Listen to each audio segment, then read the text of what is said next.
We'll move on, Keith, talk about Leicester City because they lost their PSR commission hearing on Thursday. What are your thoughts on that news for them? Yeah, look, I think it was probably poor judgment to actually have gone on the offensive on this one. I don't think they had much of a chance. I think they should have read the tea leaves a little bit more in the what's happened around Everton and Forest when they saw that the Premier League pushed back very, very hard. So I think that's bad news for them. And I think it's taken away any chance of, on appeal, getting some of the points back because they've now obviously not cooperated fully. They've actually gone on the offensive. So I think they were buying time. They've managed to buy time enough to be able to get up into the Premier League. And I did say that perhaps it's best that they fight these battles in the Premier League. And I'm sure they'd rather do that from in the Championship. But nevertheless, I think this is going to be a big one. I think we're looking at least 12 points when it comes to Leicester for this. Is that the worst possible outcome, Keith? Is that your prediction for them potentially? Well, that's my prediction, and I think it could be more, which is a big number. And of course, the sooner they get the number and know what they've got to focus on, the better for them. I think I'd mentioned also that Steve Cooper is the right sort of manager who can handle these sort of off-field challenges. That's what I've said before, and I really believe that. And I think they've made a very good choice in taking Steve Cooper. And you know, if anybody's going to be able to handle that sort of pressure, it would be Steve. And he'll get the players under siege mentality, and they'll be fighting to try and overcome it. And as Everton showed, 4 games, 12 points, you can suddenly feel yourself the pressure lifting. So they can escape.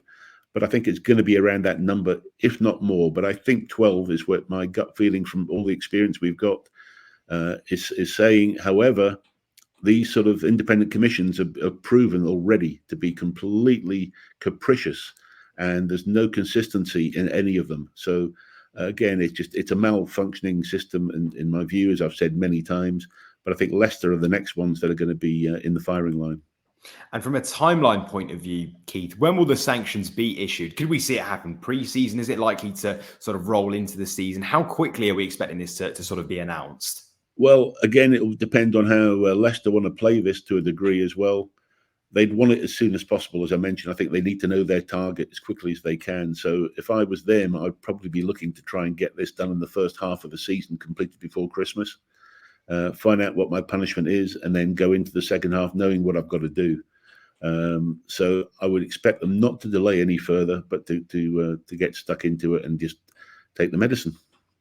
And from a sort of appeals point of view, I know you've just said in there that it's unlikely they might get points back for cooperating, but given sort of the way that the cases have gone for both Forest and Everton particularly, are we expecting, if it was to go to an appeal, there would be a chance that they potentially could get some points back? Well, the only chance I can see on an appeal, of course, is this, what their argument was, just the one that they just lost, though, is about being in the EFL when the sanction came through. I'd have to look into more detail on that in terms of the legal position, but already, it seems that the authorities have spoken pretty clearly they're not going to allow that. And the lack of cooperation, I don't know what other mitigating circumstances they're going to come up with. I'd have to see those when the actual appeal, when the whole papers are lodged, when we're allowed to see them. I don't really see many mitigating factors, to be honest, and so I think this could be a slam dunk. But then again, we've got to see the facts and understand them. But I would not be expecting great news if I'm a Leicester fan right now. And we saw, Keith, recently a £30 million deal saw Kiernan Dewsbury-Hall move to Chelsea. What are your thoughts on that move? And are you disappointed for Leicester, given how exciting their promotion campaign was, now that they've lost really one of their key assets, how much they actually might struggle in the Premier League? Yeah, look, I think, they've got to make sure that they also haven't got PSR breaches going forward as well. So they've got to make sure that budget is now going to be okay for this season going forward. So that's probably one thing.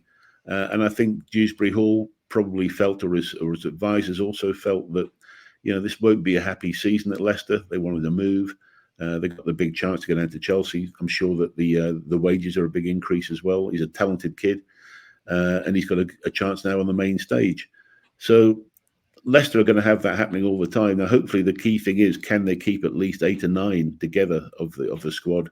It's going to be important they try and keep that unity. Steve Cooper, I'm sure, is a great man manager and will build what he can of unity out of that squad and get that siege mentality. As I say, right from the first weekend, he's got to do that and build up, and they will have their name on them as being one of the clubs most likely to go down. I haven't seen the bookies' odds yet, but I'm sure they're going to be there. And let's just see what they can do. But yeah, Dewsbury Hall will be a loss, but it gives somebody else that chance, as we all know. And there's some talk, Keith, the actually replacement they might be lining up is Matt O'Reilly from Celtic, probably for about the same valuation, give or take. Do you think he would be a like-for-like replacement? And would he fill the void, do you think, that they are going to have going into next season, that real box-to-box attacking number 8, number 10 they'll be looking for? Yeah, look, there's been a lot of talk about O'Reilly, and there's no doubt he's had a lot of interest from a lot of clubs, but nobody's pushed the button. And it's interesting, you know, sometimes these players that come down from the old firm, they really work well or they don't. O'Reilly, I think, has got a good chance. I think he could well fit Dewsbury Hall's place, and I think they could get him at a reasonable price compared to what they've sold Dewsbury Hall for, probably about 20 to 25 possibly. I think he's a talented player, and I think he's got the right age, and I think he could be a star in the Premier League. So yes, he's got the energy. I think he's got the talent. He's probably the closest you're going to get to a like-for-like replacement. And if you had to call it early, Keith, do you think Leicester will stay in the Premier League, or actually, given this potential points deduction that is on the horizon, will that just be too much to overcome for them next season? I personally think it will be too much, but it's going to be a close thing. They're going to give it a real good go, and I've got a lot of time for Steve Cooper, as I've said. If anybody can do it, he can. It's good. I think they're going to be one of the bottom 4. And it's whether they're that one that escapes at the last day. I think they'll go right down to the wire. So we'll see what they can do. You've just watched a segment from Football Insider's brand new podcast, The Inside Track, with me, Lewis Pearce, alongside the guests on the show. Thanks very much for tuning in. Please do give the video a like, comment your thoughts on the topic, and feel free to share on your social media pages. If you want to listen to the full podcast episode, click the link in the description below. Keep your eyes peeled for plenty more content and exclusives here on The Inside Track.